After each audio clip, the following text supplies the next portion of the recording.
Martin Willis, your host. And we have Ross Wachsman coming up. I met him in line. He was in line with me at the Washington, D.C. hearing on the 13th. We're going to be talking about what he's up to in the UFO world and all that. Very interesting guy, a lot of fun. And I do have some rather sad news to make today, and that is a good friend of mine and of this, he's been on this show many times, but Christopher O'Brien got in a car accident, basically trying to get to the hospital, and did not make it, and unfortunately passed away 2 nights ago. So I'm really sorry to have to report this. It's a real shame. He was interesting and fun guy. He and I, hang on just a second.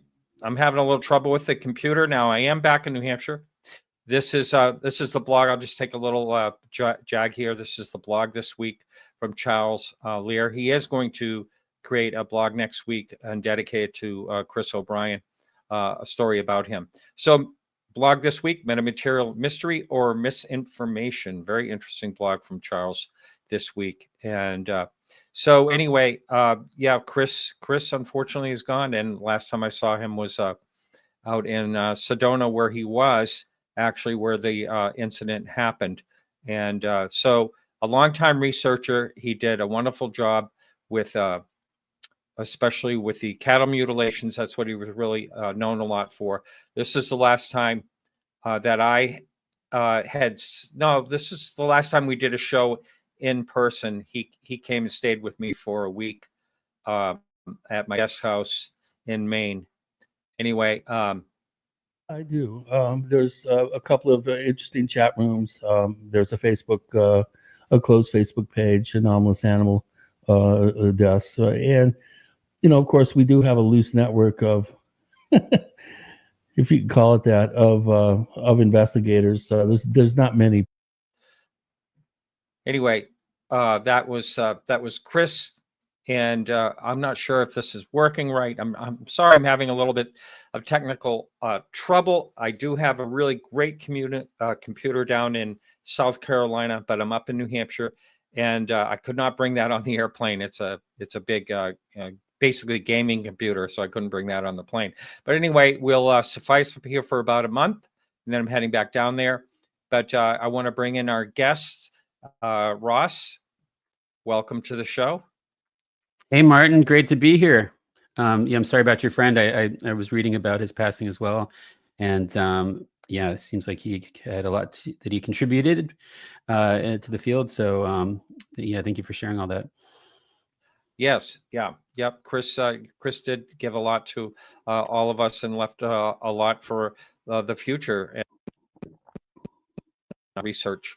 But anyway, you look like you're somewhere sunny or warm on the West Coast, I'm assuming. And yeah, I'm on the West Coast now. But yeah, what great fun it was, wasn't it? In Washington, yeah, what a day. Yeah, freezing. Yeah, that was something else. Yeah, no, and you were a good person to hang out with pretty much all night and day in line, and it was an adventure, wasn't it?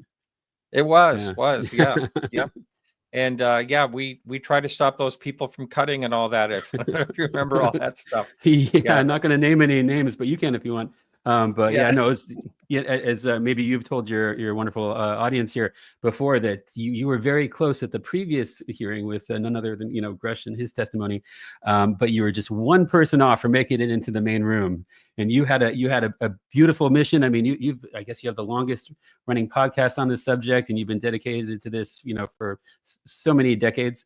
And I was so I was the first person in line because I wanted to get in just as badly, so I felt for you, and the injustice of it did not go unnoticed by every single, no offense to this person, but every single person that matters, right? So it was funny because my dear friend Steve Bassett, I was hoping to maybe save him a spot in line because he's a slightly older gentleman who's also been at it his whole life, right? The first lobbyist for disclosure, a collaborator and friend of mine. So I was like, oh man, I don't want him to have to stand outside in the cold all night. I mean, he's like 70 something, let's not talk about his age, but he's old enough that he shouldn't have to do it. But when I told him I was trying to save his spy, he's like, no, you don't understand how this works. He said that someone tried to like help him up in a previous hearing, and it's just a major faux pas, as you realize. And you weren't going to let it happen. I was trying not to let it happen, but it almost happened, and it turned into a total meltdown at the end. Right, we were walking, and not any of our faults, of course, but it was interesting cast of characters showing up. I was talking to various people who would worked at the Rayburn House Congress building, and every single one of them said, we've never seen anything even like slightly like this. People waiting all night. People like it was like a red carpet, down the corridor with both Congress people and all the the ufology personalities and experts. So it was a wonderful time. I'm so grateful to have met you there. Now, did you get a chance to speak with? You must have spoken with Sydney, right, from Yale? Oh yeah, that's right. Because you're a Yale alumni. Yeah, that's right. I have her card. Things are moving so fast. I have to follow up with her. She was really cool. She was one of the local organizers of my friend Sheehan's, Daniel Sheehan's first historic teach-in, but this time, teach-in for disclosure and the nature of reality based on ufology and such. And so I really wanted to go there, and I was hoping maybe to have an opportunity to do a little speaking, or at least just participate, because that's where I went undergrad, and it was such a cool synchronicity to see Sheehan, someone I look up to so much, bringing this topic there, and then meeting this nice young lady who's also a screenwriter like myself. I also ran like the film production organization when I was there back in the day, and so I feel old, but it was really cool meeting her. She's a nice girl. Yeah. So you have this, I like this, do your own disclosure. That's great. That's kind of everyone's looking for the, DIY, whatever it is, do your own, you find things on YouTube, but disclosure, that's an interesting take. So it sounds like, kind of working with the grassroots, obviously, is what you seem to be talking about. And what is your whole idea on that? Oh, well, thanks for asking. Yeah. So DIY disclosure, hopefully I'm going to have you on my podcast of that title, which is relatively new, but we've had, amazing people like Steve Bassett, Sheehan's going to be on there, Chris Bledsoe. So it's a new project, not like yours. It's like a legendary establishment, but a new thing. But so it's one part of that whole concept, right? Let me first explain it by, I actively, help and work in the political disclosure world, as for me kind of hanging out there with you throughout the night and day. So I do believe in traditional, political disclosure, but only in the sense that it is, I do not see us getting evidence, or at least not compelling evidence, and certainly not proof of what's going on that way. I mean, I'm happy to be surprised if something, I think something catastrophic would have to go down in terms of us getting the goods this way. But it is an essential process to me of getting the goods to have this, let's say, marketing thing, this political theater, by bringing this into Congress and having it be, it's more than theater, obviously. It's marketing, though, in a very good sense of the word, in that it validates and expands this idea to the masses. And this hearing, more than ever, it was the first time I believe that this was covered on every single mainstream platform, news and cable news and print news and whatever you might want to watch at any given time. So that's great. And for me, that's wonderful marketing and validation in terms of doing what I call DIY disclosure, which in my view is the only way we're actually going to find out what this really is. So DIY disclosure, in one sense, it's kind of the experiencer side, which you're not supposed to talk about in political disclosure. They just want the nuts and bolts still. Don't want to scare people too much yet. But I'm an experiencer, which I can give you the whole wild adventure I've had becoming one. So DIY disclosure, in one sense, is self-revelation, right? Consciousness being sort of, and subjectivity being sort of the root of what we have to work with, primarily. And but also DIY disclosure in terms of, like you said, this sort of grassroots activism, and also grassroots collaborative projects, scientific projects to understand our experiences and video them, and scientifically analyze them. So I think that's the only way that we can get the real disclosure, and that's why it's kind of my main focus. Right, right, excellent. So I forgot to mention this for those of us in the United States. We have a holiday, a great holiday coming up, and no, can't talk about politics at the table this year. But anyway, happy Thanksgiving to all of you in the U.S. Or wherever you are. That there are people like Chris Lito celebrates Thanksgiving over in Portugal, like that. So anyway, happy Thanksgiving to you all, and it's good to see you all in chat, everyone. But yeah, so yeah, I wondered, had you say you're an experiencer yourself? And there was a person I had on my show last week. There was he's a very interesting guy, Charlie Parrish. He's from England, but he lives in out your way, and he is also an experiencer. But he seems to be a little bit skeptical about UFOs. It's kind of a strange mix. So it's almost like you got to have one to have the other. But anyway, so what are your thoughts on that? I mean, do you think these experiences are experiencing actually from extraterrestrial or interdimensional, or is it a big question mark? Yeah, well, in terms of where they're from, as far as I've had access to information, both in terms of DIY self-revelation and, talking to others who have, said they've done, various things like this. I'm hoping to hopefully be meeting with Carl Nell at an event coming up soon, because he's someone who rather famously had said, just to paraphrase, that he was very certain that they were off-world extraterrestrial, right? And it always gets me thinking, like, how could you possibly know that, right? How could you prove that?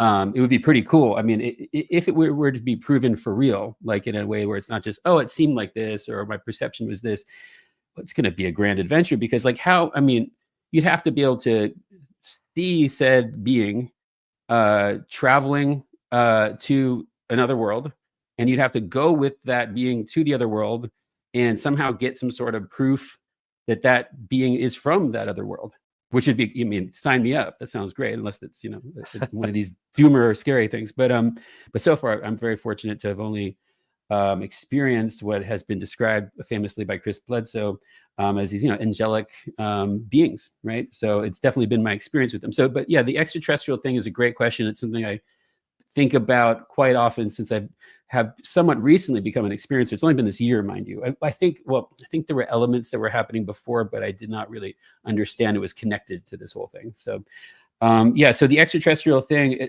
I'd love to, hopefully I can ask Colonel Nell, if you're listening, perhaps you can hit me up and give me some more information. I'm very curious about how you're so certain about this.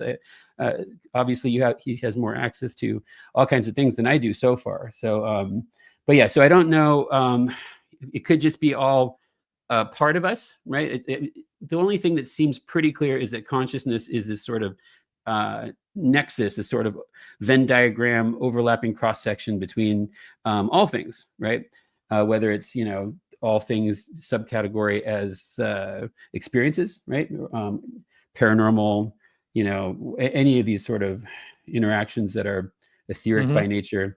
So yeah, I don't know. I would with Chris Bledsoe, a friend of mine, and a sort of a mentor, in terms of understanding various aspects of what it means to be an experiencer in his world. He feels quite certain that the beings that I've been hanging out with, often with him, but not always, are these angelic beings. And you've probably heard about, his stories and read his amazing book, which I recommend to everyone, called UFO of God. It's just a beautifully written book and human story with some very, very, very unusual things. He seems to be the most validated experiencer in known history.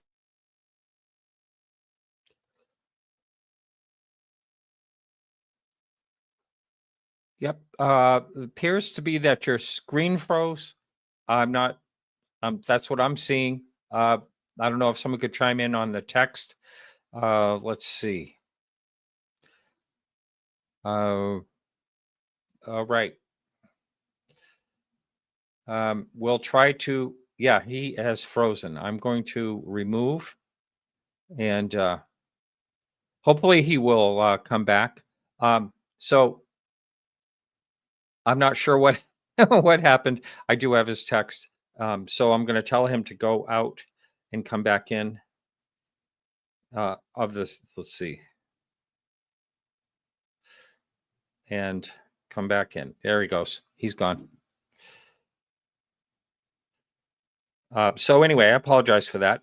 I'm going to ask Chanel to get the phone lines going. If that's just a possibility, we might take some calls. And let's see. So okay. Anyway, so what I'd like to say is, first of all, like I said earlier, happy Thanksgiving to all of you out there. And for those of you who celebrate.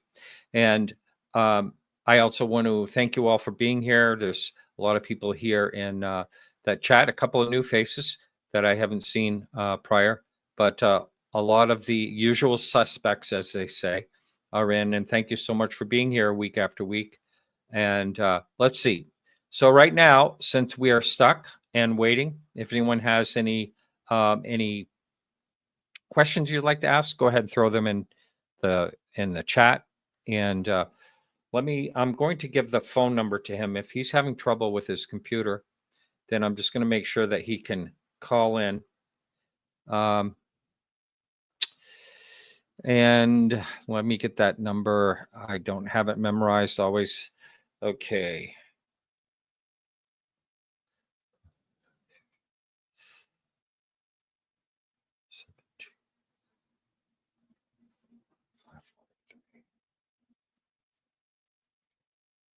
All right. So yeah, if you have a question or comment, go ahead and put that in, and I will try to answer that. And I don't want this to be like the shortest show ever. So we have to figure out a way to make this happen. We are getting the phone. Looks like he's coming back. Okay. Yeah. Is he going to save the day or not? I was trying to keep something going here with you gone. But oh man, yeah. So you froze some time ago, and I'm not sure what at this point exactly what you were talking about. You were talking about basically your own experiences, and what you thought. You and Chris Bledsoe shared a similar experience type of thing. And I'll just ask about that. There's a lot of people that think that UFOs are okay, but the experiencers or abductees or whatever is a bridge too far for a lot of people. A lot of people are thinking, I don't want to go there, and so I guess I have to ask you, how convinced are you that something actually happened to you, and how would you share that, comfortably share that with this audience? Yeah, great question. Yeah, it's been interesting going from more of the just analytical kind of side and looking at the history and the documents, and I became increasingly curious about the experiences, obviously, but it wasn't. Yeah, and then I had this sort of opportunity while making one of my various documentary projects to get to know Chris Bledsoe, and he has quite a lot of experiences with him. So yeah, it's interesting to be in this situation now where it's like, take my word for it, Yeah. So I appreciate that from all angles, having experienced them. And it's a weird thing. I mean, generally, I have a community of people online and such, where it's, we take experiencers very seriously. It doesn't mean we just, assume everything to be as described necessarily. So yeah, I have enough people, but this is also a very somewhat controversial type of experience, being with this guy who has a big fan base, but also some people more skeptical about his things.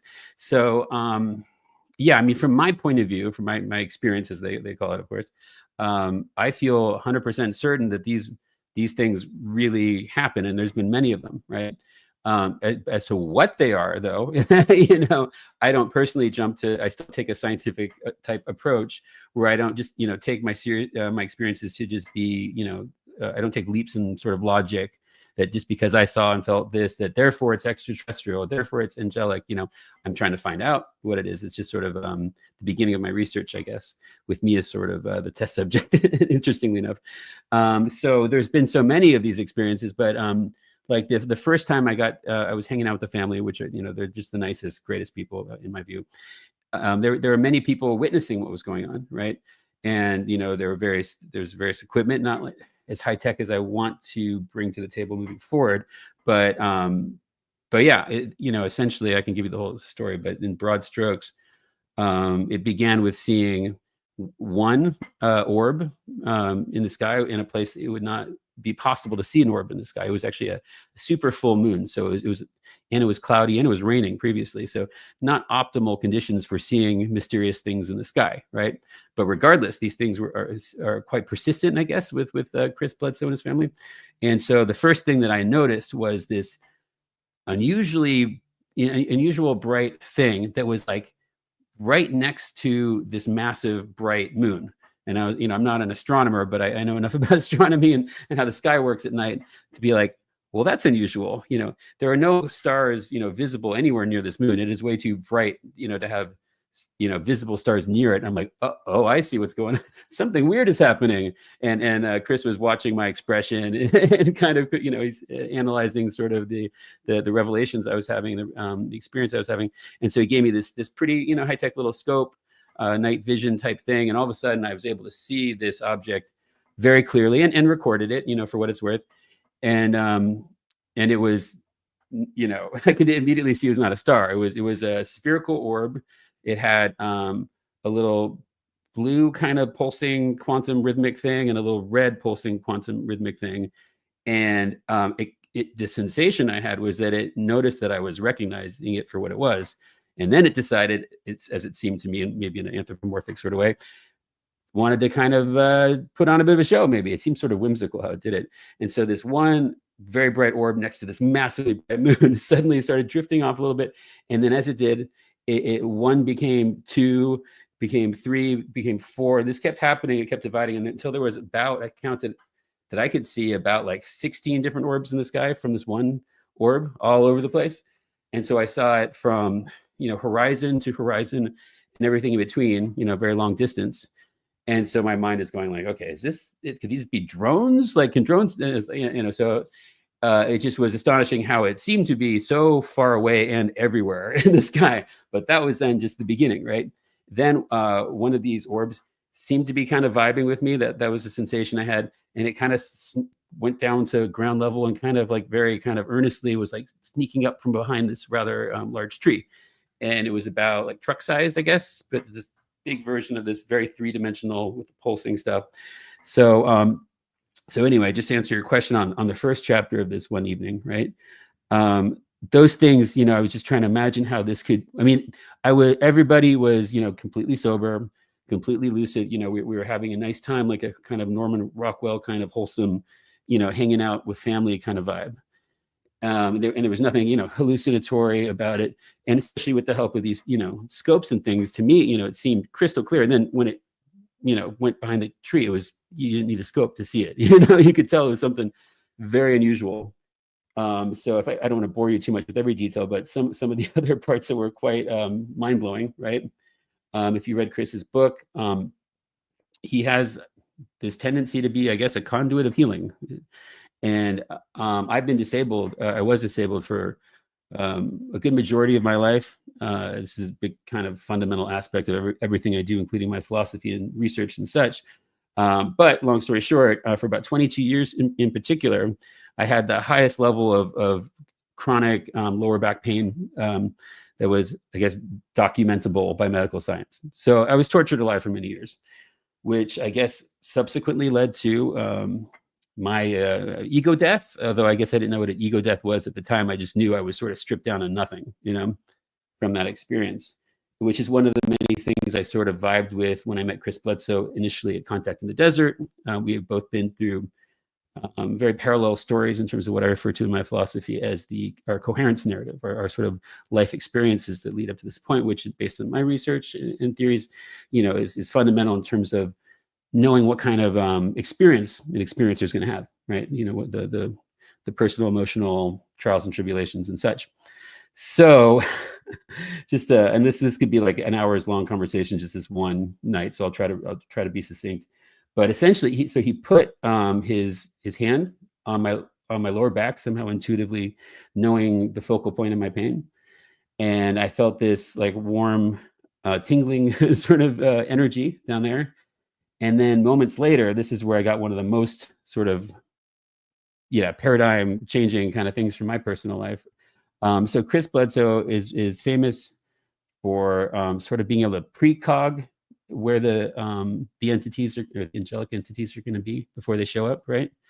And soon after he touched my lower spine, all of a sudden I had this clear as day vision in my head. It wasn't really like a vision though. It wasn't like a dream. It was just like seeing something in 20/20 vision, right? And what I saw was a very specific part of the night sky, and then this vibrant flash and an orb showing up. And so then about maybe like 45 seconds later, I just sort of kind of, as if I was just sort of flowing through life naturally without thinking, I looked up at the sky at a certain spot, and it was the exact same spot, and that exact same flash happened, and there was that orb. And it was like retrocausality, or however this consciousness stuff works with these particular entities. So that was interesting. And then, okay, the last mind-blowing thing that happened, was that I was hanging out with his amazing, lovely daughter, Emily Bledsoe, who's like me. She, I guess, channels through the creation of music. That's where after my ego death thing, that's where I kind of came up with my philosophy somehow and my music. And it's just how, I guess it's how some creative people kind of operate. And so she was a great mentor to have there, because I was like, hey, I was wondering, we were talking about channeling through music before, because she's doing like this concept album with like the Monroe Institute, and she's like this really cool girl. And I was like, so this whole thing I'm looking at and dealing with here, it feels like, the sensation that I have when I'm in this, what I refer to as in my philosophy as the eternal present tense flow state. So basically I'm just sort of in a constant state of meditation and creation all the time. It took me a while to get here, though. So I was like, hey, it reminds me of how the channeling through music and stuff, in terms of this sort of precog thing that just happened, in terms of me, knowing where the next orb would be before it showed itself. And she sort of validated that, right? And she said, there's an aspect of this for creative folks like us, this sort of a consciousness, co-creation, manifestation. I don't know, throw in as many words as you want here, of the phenomenon, right? And this is what got even more interesting. So, and as that was happening, I saw Chris and his daughter were both kind of knowingly sort of laughing. It was a lot of fun and laughing. It was like a good night, And I noticed that they're pointing like over my right shoulder. I'm like, okay, what's that? And so I look over my right shoulder, and I thought it was maybe like a bird or a bat or something, but it wasn't moving like any of those things. And as it came closer, this is hard to describe exactly, but it's like this about this long, right? It kind of looked like a sort of like a spaceship, kind of a spaceship plane, but it was biological, made out of this like dark, dense material, right? It looked like it almost had feathers, but it wasn't feathers. It was like almost like an Egyptian design on it. And it was moving very slowly. It didn't have wings. I thought maybe it was a bat or a bird, but it had wings, but it was like not like a living organism's wings. It was like a stationary thing, and it moved in this like perfectly straight line, like almost like impossibly perfectly straight, and it was moving unusually slow. And then as it came closer, with everyone, there's a whole bunch of people looking at it also. It kind of like just hovered up to me like this, like within like about like maybe 8 inches from my face. And I'm like, what is this thing? And then it just kind of everybody's just kind of like stopped and looked at it as it goes really slowly by. And then there's this like creek, on their property, and it just went like directly straight into the distance, almost like spaghettified. It was so like straight, and then it was gone. So, and what they explained it to be is something that they see pretty regularly, and it sort of presents itself in different ways depending on how you sort of co-imagine it. And so, like Emily and Chris was saying, like a few nights previous, it showed up as like an antique book, and it flew by flapping its wings. And so I'm eager to sort of experiment. So anyway, thanks for listening to the whole recollection. But so, okay, in terms of, and yeah, like how do I explain that to like my parents and stuff? It's the people in my community, more or less get it, and so now my mission, is to try to get better data on it and better images, which people have been sort of requesting in general. And so that's kind of in the works, and hopefully we can, make something, make some real disclosure out of this that people can study and have repeatable results. That's the problem. The repeatable, part of it is always tricky, because you don't know when something like whatever it is that happened. It's interesting because I had someone contact me from.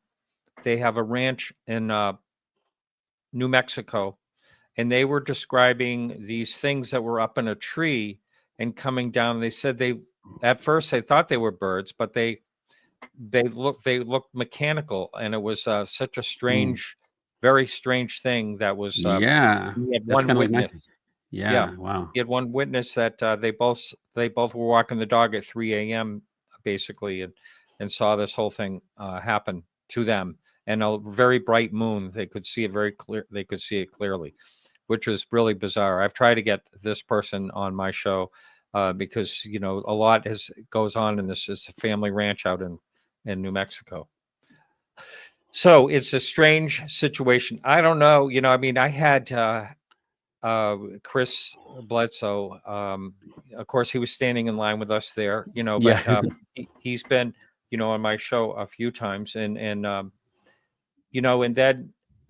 they document so many things that are actually happening, they actually video these things happening. Yeah. And it's, and John Alexander, who I have a lot of respect for, went to his house and had all kinds of things happen. Yeah. He's very, very, in terms of repeatable, reliable experiences, he's one of the great people for that. And I think there's a lot to be learned from him. I live about when I'm living down in South Carolina in the winter, I'm only about 5 hours away from him. And we have talked about, me meeting up with him there. I'd love to see what's going on there, but yeah. So when did these things start happening to you actually? It's been pretty recent. So I got to, became friends with Chris and his lovely wife and such during the last Contact in the Desert, and we stayed in touch since. And then I guess he invited me there for the first time. I'm kind of bad at dates, but it was about, I want to say like 4.5 months ago, maybe. And we've been sort of collaborating on various things that hopefully I can talk about publicly pretty soon. But just been a great person to get to know and learn from. So, and then, I've had, I can't, maybe about like 10 or so experiences with them. And then also I've been having, what people refer to as hitchhiker entities hanging out with me on my own, whether I'm on the East Coast and a little bit less so, but on the West Coast too. So they've been a little bit different in terms of the experiences I have with Chris, which I had a very interesting one a week ago, right after the hearing. So I'm just down for it. It helps that these have been all good experiences, not scary at all. When I'm on my own, I've been having some of these, like in DC, I get these like indoor orbs that are different than those like spherical ones I was describing. They're more like brighter, kind of a little bit more yellow in color. And they're the ones that like to hang out inside my apartment, I guess. I don't know why, but they're friendly, but they're a little, not to be critical of them. We love all the orbs, obviously. But at least initially they seem like they're just kind of like in my peripheral vision mostly. And then when I look at them, they just kind of like scatter.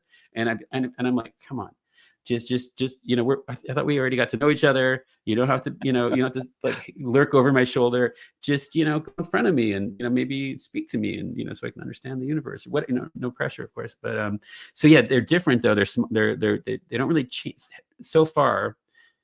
Well, okay. Yeah. Generally they do not change sizes, right? So I've been seeing those like almost every day. I do these spaces on X, which are great, where I kind of work on my philosophy and have these collaborative DIY kind of community projects. And a lot of times they'll just like pop out while I'm doing a live space, and it's great though, because I have this amazing, and not my community, but I'm part of a wonderful community of, some of the greatest experiencers and researchers.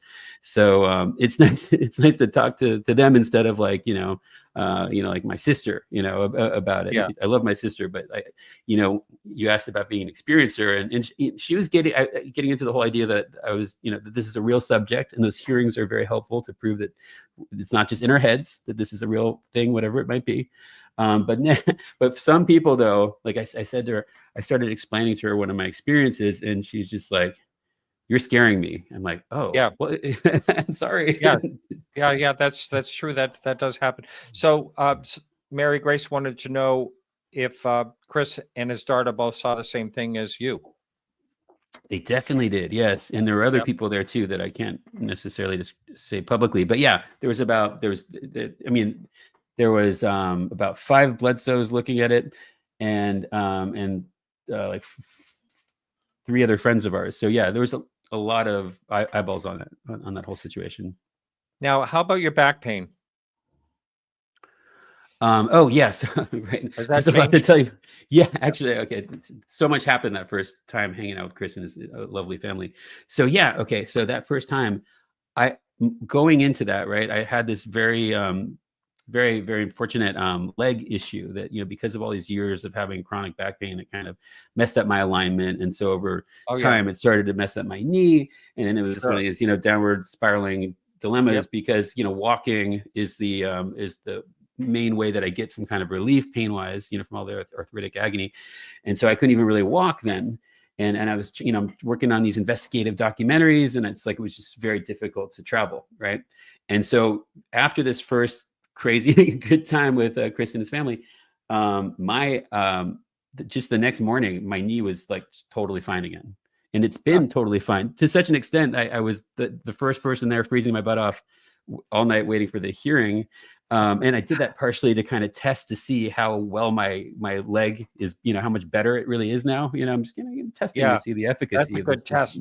Yeah. Wasn't it? I don't think I've ever been so cold. It's been a long time since I've been that cold. That was. Oh my God. Because I had this whole thing. I was like, I only had, because I'm East Coast, West Coast. So I never have the right wardrobe at any given point. And I was like, I just have this huge like parka with like a fur hoodie, and I was like, I could wear that, but then I'm gonna have to like be holding that thing in every throughout the entire day. The Sheehan's rally, meeting cool people like you. So I was like, you know what, I'm just gonna freeze, and that's what I did. I froze. I was so cold. No, it was freezing. I kept like walking around and walking around the block just to thaw out. I mean, it was crazy. And there's no bathrooms. They don't give you bathrooms. Like I know. I don't know that was people what I did as a result, but I took care of it. Yeah. Yeah. That was crazy. Yeah, it was something else. But anyway, so you were actually saying that you've seen some type of being as well. Is that what you mentioned? Oh yeah. Let me first, just give you a bit more on the pain situation. So the knee has been fine since then. And also, my feeling about the pain is that it's been about 25 to 30% better every day since that initial healing. And I did get a bit flared up when I abused my body at the hearing, but fortunately, I got to hang out with my good friend Chris a few days later, and this is where I had a whole other different level of healing adventure. I guess some people say Kundalini. That stuff kind of scares me a bit, but yeah, I guess it was like a whole. I could tell you about that too. So more healing. The healing continues. That's good. That's good. So you were next to Jason. Are you friends with Jason? Well, I am now. Yeah. Or did you meet him there? Did you meet him there? Yeah, we're all close friends if we've survived the line together. Right. Yeah, he was great. Yeah, that guy. Yeah, he saved the day as far as my computer charger, because I was streaming live from there and it was draining fast, and he was great, great to be there. So it looks like I actually have to wrap a little bit earlier today than normal. So in about 5 minutes or so. So I guess what I'd like to ask you is, I saw you only have a couple of podcasts, but you're trying to get this podcast off the ground. I wish I know how that is. And I was going to ask you, was Stephen Bassett your first guest? He was supposed to be, but due to scheduling, I had my other friend Eric Hecker was the first guest, which I see. appears to be a good DIY disclosure type person, and that he's, you know, a whistleblower, I guess, of Antarctica. So that was interesting. Then I had Steve Bassett, and then I've had Paul Hynek, and I've had some great. Paul's great.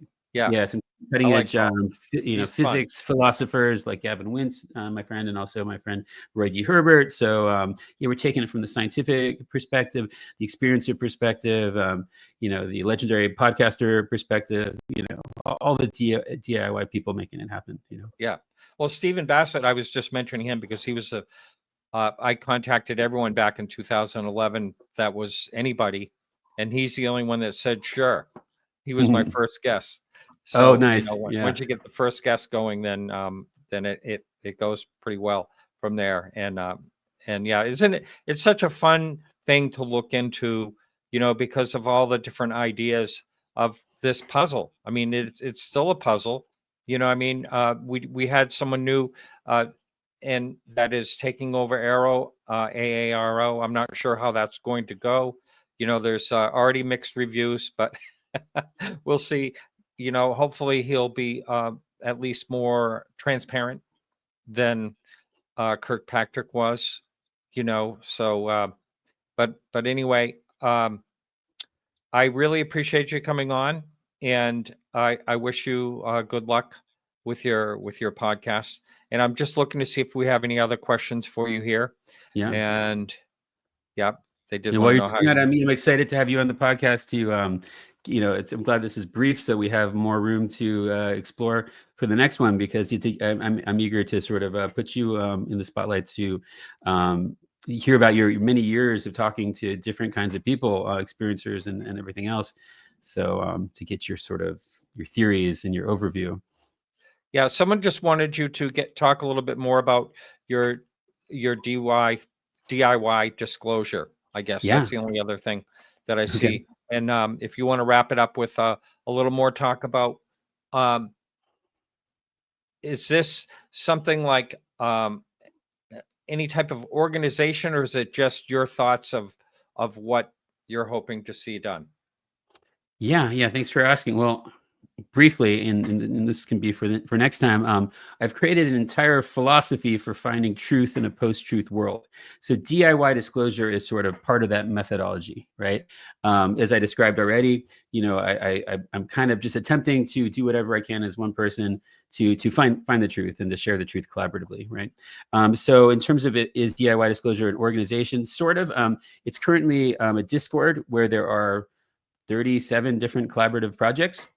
Including some of the documentaries I'm making, one about the truth embargo with Steve Bassett, telling the history of the greatest cover-up, and various others, along those lines. And so, so it is sort of an internet hive mind, and it's great because we have all these different projects with different people kind of leading different ones, but they're all available in this kind of massive complex of Discord subchannels, so that we can cross pollinate. And if one project needs an expert for this or that, you can leapfrog around and pollinate. So that's been kind of part of it, and it's sort of the philosophy of my approach to making these investigative documentaries about the subject, which range from various things from the experiencer point of view, from the suppressed technologies, and I'm working with some very excellent scientists around the world trying to kind of problem solve some of these projects, like the Nicola Romansky project, for example, and others. Just getting people to collaborate, essentially, to find the truth. So that's kind of the ethos of it.